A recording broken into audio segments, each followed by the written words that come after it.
नमस्कार। Industrial fire एक ऐसा खतरा है जो कभी भी कहीं भी बिना बताए आ सकता है। तो आज हम सिर्फ मशीनों या इक्विपमेंट के बारे में नहीं, बल्कि उन टेक्निक्स और प्लान्स के बारे में बात करने वाले हैं जो असल में किसी इमरजेंसी में जान बचा सकती हैं।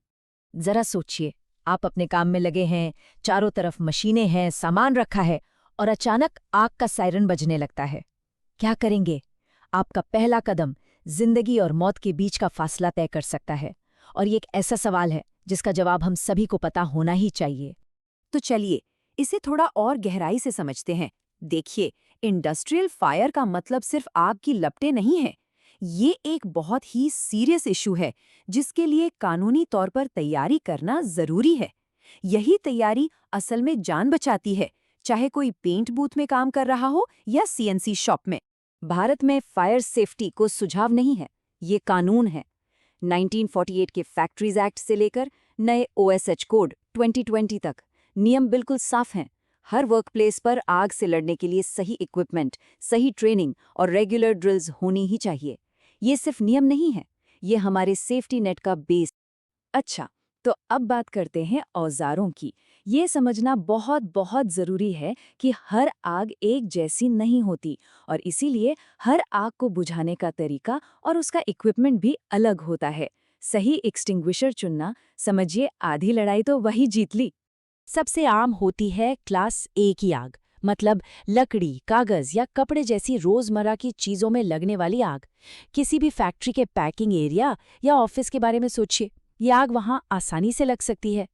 इसके बाद आती है क्लास बी की आग, जो सॉल्वेंट्स, तेल और पेट्रोल जैसे ज्वलनशील लिक्विड से जुड़ी होती है। पेंट बूथ या फ्यूल स्टोरेज एरिया जैसी जगहें, आप कह सकते हैं, इसके लिए हाई रिस्क जोन होती हैं। और फिर है क्लास सी की आग। ये चालू बिजली के उपकरणों जैसे कि मोटर रूम, कंट्रोल पैनल या वेल्डिंग सेट में लगती है। यहाँ ध्यान देने वाली बात यह है कि बिजली आग का फ्यूल नहीं है, वो इग्निशन का सोर्स है, यानी चिंगारी वहां से आती है। इसीलिए पहला कदम हमेशा पावर सप्लाई बंद करना होता है। तो ये चार्ट सब कुछ बिल्कुल साफ कर देता है कि किस तरह की आग के लिए कौन सा एक्सटिंग्विशर सही है। एक चीज पर गौर कीजिए, एबीसी ड्राई पाउडर एक्सटिंग्विशर। ये कितना वर्सेटाइल है। ये क्लास ए, बी और सी तीनों तरह की आग पर असरदार है, जो इसे ज्यादातर इंडस्ट्रियल सेटिंग्स के लिए एक बेहतरीन ऑप्शन बनाता है। इक्विपमेंट होना एक बात है, पर उसे इस्तेमाल करना जानना वो बिल्कुल दूसरी बात है। और यहीं पर पास टेक्निक काम आती है। ये वो स्किल है जिसमें हर कर्मचारी को माहिर होना चाहिए। ये पहला और सबसे असरदार बचाव है। PAS ये एक यूनिवर्सल मेथड है।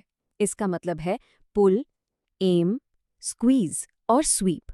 ये 4 अक्षरों का एक आसान सा शब्द है, लेकिन इसमें आग बुझाने की पूरी साइंस छिपी है। चलिए इसके हर कदम को समझते हैं।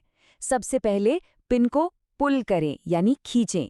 फिर नोजल को आग की लपटों पर नहीं, बल्कि आग के बेस पर, जहां से आग जलना शुरू हुई है, वहां एम करें, यानी निशाना लगाएं।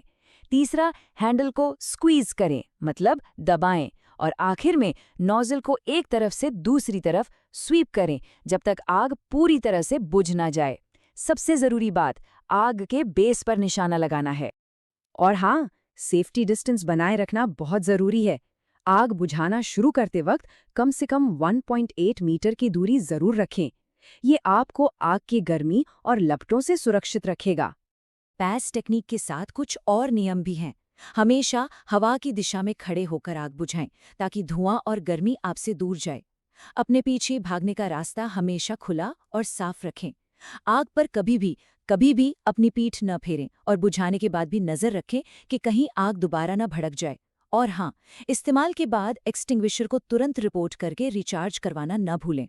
एक अकेला एक्सटिंग्विशर हमेशा काफी नहीं होता। ये तो बस सेफ्टी की पहली कड़ी है। अब थोड़ा जूम आउट करते हैं और देखते हैं कि एक पूरी फैक्ट्री का सेफ्टी सिस्टम बड़े पैमाने पर कैसे काम करता है। यहाँ हम पोर्टेबल एक्सटिंग्विशर और फिक्स सिस्टम्स जैसे कि स्प्रिंकलर या होज की तुलना कर रहे हैं। देखिए, पोर्टेबल एक्सटिंग्विशर्स छोटी और शुरुआती आग के लिए हैं, जिन्हें ट्रेंड कर्मचारी इस्तेमाल करते हैं, जबकि फिक्स्ड सिस्टम बड़ी और फैलती आग के लिए होते हैं, जो या तो अपने आप चालू हो जाते हैं या फिर उन्हें प्रोफेशनल फायर ब्रिगेड ही इस्तेमाल करती है। हमारे पास फायर होज रील्स हैं जो लगातार पानी की सप्लाई देते हैं, यार्ड हाइड्रेंट हैं जो प्रोफेशनल अग्निशामकों के लिए हैं, और स्प्रिंकलर सिस्टम हैं जो गर्मी का पता चलते ही ऑटोमैटिकली एक्टिवेट हो जाते हैं। ये सभी मिलकर एक मजबूत सुरक्षा कवच बनाते हैं।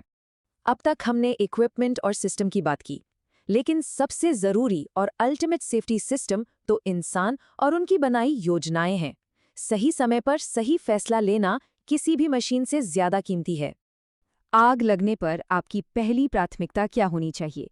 इसका जवाब है RACE। ये एक और बहुत ही जरूरी प्रोटोकॉल है।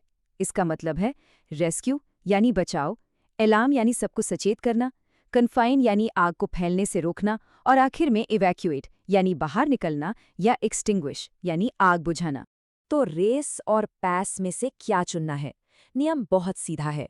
रेस हमेशा पहले आता है। इसका एकमात्र मकसद जान बचाना है। पैस का इस्तेमाल सिर्फ और सिर्फ तब किया जाना चाहिए जब रेस प्रोसेस शुरू हो चुका हो, आग छोटी हो और बाहर निकलने का एक सुरक्षित रास्ता हो। याद रखिए, किसी की सेफ्टी हमेशा आग बुझाने से ज्यादा जरूरी है। ये एक असली घटना है।